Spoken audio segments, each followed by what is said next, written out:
मोकाप्रस्त नेता हैं, सुलझे हुए नेता हैं, सीनियर नेता हैं, 40 साल से हैं, कैबिनेट मिनिस्टर रहे, लगातार मुख्यमंत्री रहे, लेकिन वो पलटू राम नेता हैं, जहां फायदा दिखता है वहां चले जाते हैं। आज बिहार के अंदर बोध गया में बुद्ध जो है अपने अस्तित्व को बचाने के लिए 1949 एक्ट को रिजेक्ट करने के लिए आवाज उठा रही है, देश विदेश से, भारत के तमाम हिस्सों से वहां आंदोलन कर रही है, लेकिन नीतीश कुमार खामोश है, क्योंकि वहां पे बुद्धिस्टों का वोट ही ज्यादा नहीं है, तो उससे वोट नहीं मिलता। तो वो वोट देख रहे हैं कि किसका ज्यादा वोट है, तो वो मुसलमानों को लुभाने की कोशिश कर रहे हैं, वो अपने जो है कर्पूरी ठाकुर के नाई समाज को लुभाने की कोशिश कर रहे हैं, दलितों को, उनका कोयरी, कुर्मी, कुशवाहा और जो है आपका जो वहां का भूमियार, वहां का ब्राह्मण और वहां का कायस्थ नीतीश कुमार के साथ है, और बाकी नहीं है तो उनको लुभाना चाहते हैं। उनको कहते हैं मैं तेरा ही साथ हूँ, तेरा ही मसीहा हूँ। ये सब गुंडा है, बदमाश है। इन लोगों ने गुंडा राज फैला रखा है, यादव का जो है गुंडा फैला रखा है। इनको नकार दो तो ये नकार दो, पालो, ये नफरत, ये बाढ़, ये फाड़, इधर उधर, ये सब बिहार में चल रहा है। लेकिन अब निर्भर करता है कि जनता क्या सोचती है और जनता किस करवट बैठती है। बिहार पूरे भारत के राजनीति का एक केंद्र बिंदु माना जाता है, लेकिन वहीं पे बहुत पिछड़ा, गुंडा राज और लोगों में जो है बहुत बिखराव है।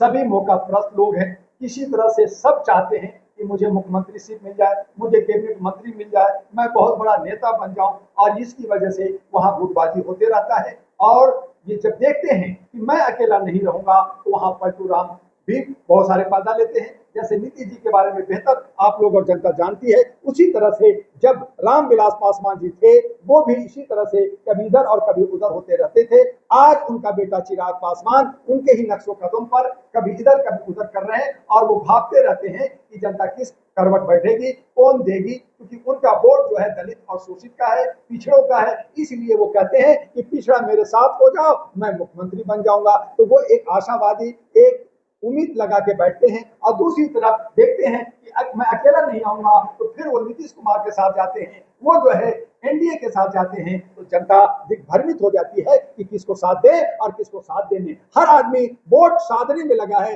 बिहार का विकास कैसे हो, नौजवानों को रोजगार कैसे मिले, आर्थिक आजादी कैसे मिले, वहां सामाजिक भागीदारी और हिस्सेदारी की बात है, जातीय जनगणना की बात चल रही है। ऐसी सूरत में ये सब तोड़ फोड़ करने में लगे हैं। तो नीतीश कुमार वही कर रही है, तेजस्वी वही कर रहे हैं, और चिराग पासवान और जीतन राम मांझी, जिनको जो है बहुसंख्यकों के साथ होना चाहिए, आज वो एनडीए के साथ है। और उसी तरह से जो एक बहुसंख्यक का प्रशांत किशोर पांडे, जिनको बीजेपी में होना चाहिए था, वो दलितों के बीच का नेता बनने की कोशिश कर रहे हैं, उनको तोड़ने की बात कर रहे हैं। तो तोड़ फोड़ की राजनीति से बिहार का किसको सम्राट बनेगा, कौन वहां का शासक बनेगा, ये कह नहीं सकते। सब बिखरे हैं, नया विकल्प नहीं है, और नया विकल्प की तलाश जारी है, और उसमें कोशिश कर रहे हैं कि मानवता के आधार पर एमपी डॉक्टर दुआ कुछ कर सके। लेकिन जनता जब वो बिखरी होती है, जब सिमटी होती है, तो उस हालत में समेटना बहुत मुश्किल होता है। लेकिन सवाल ये भी उठ रहा है कि हरियाणा के मुख्यमंत्री बिहार जाते हैं, वो ये कहते हैं कि सम्राट चौधरी के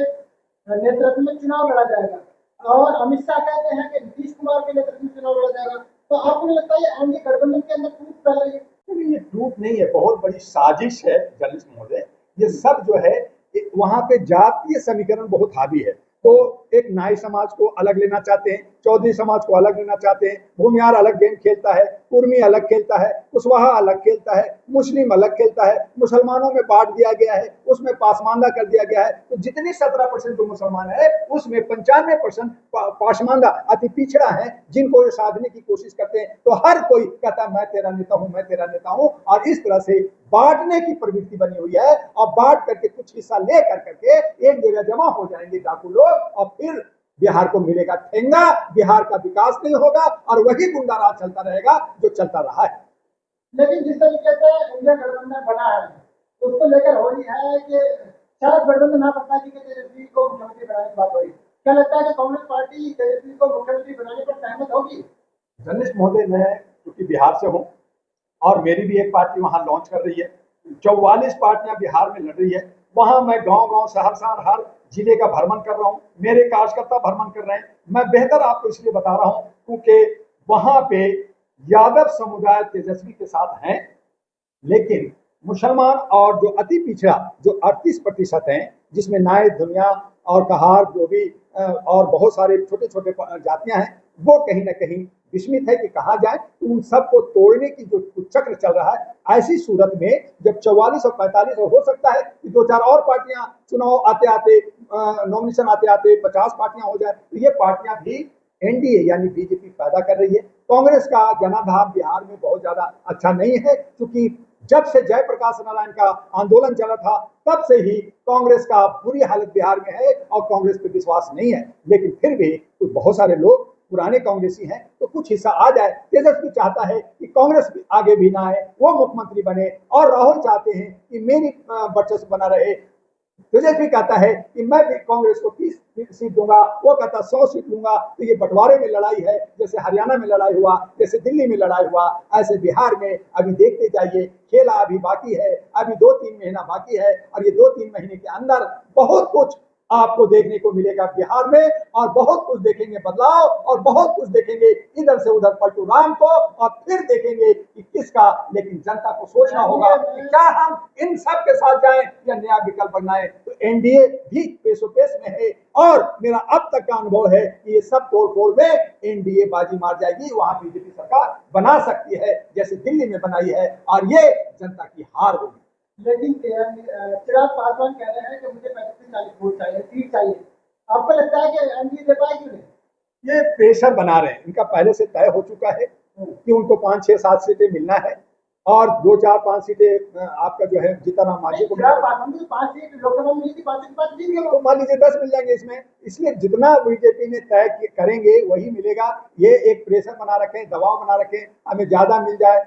और हो सकता है कि बीजेपी जो है अपना वर्चस्व देखते हुए कि मैं कहीं खराब ना हो जाऊं, तो कुछ सीटें ज्यादा भी दे दे, क्योंकि इनको जो है चिराग पासवान से दलितों का वोट मिलेगा, और मांझी का दलितों का वोट मिलेगा, इसलिए दलितों को भी देंगे। मुसलमानों के भी कुछ सीट, जहां जैसे अररिया है, पूर्णिया है, कटिहार है, बहुत सारे ऐसे क्षेत्र हैं जहां पे मुस्लिम बहुल क्षेत्र हैं, वहां पे मुस्लिम ही जीत सकता है। तो ओवैसी का 5 एमएलए हैं, तो वो को भी तोड़ने के लिए सभी पार्टी चाहेंगे। तो इस तरह से वहां जातीय समीकरण की लड़ाई है, और देखें कौन बाजी मारता है। लेकिन जनता को सोचना होगा, जनता वहां राजनीतिक में काफी समझदार है, कुछ भी कर सकती है, कहेगी कुछ, करेगी कुछ। जैसे केजरीवाल ने कहा था, खाओ सबका, साथ दो सबका, वोट दो मुझे, तो वहां हो सकता है एक नया विकल्प, एक नए लोग, एक नया चेहरा आए, और इसी का हम इंतजार करें।